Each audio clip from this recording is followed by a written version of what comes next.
may logo. Bagong Pilipinas, bagong Joker ka Coast talaga. Guard natin, binuhumba. O, di ba? So, yun yung recent. There's nothing else to say there eh. Ilang vlogs na yung na-cover natin yan eh, na very predictable. We are always coming from a position of weakness. So it has to change because a position of weakness is a position of predictability, no?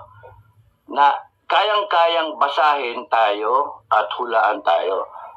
Kahit anong gawin ng China, diplomatic protest lang ang mangyayari dyan sa mga hinayupang ng mga Pilipino na yan. Anong number na tayo? Parang 466 na yata eh. 466. Protest. Ang tanong, meron bang nangyari doon sa diplomatic protest number 1?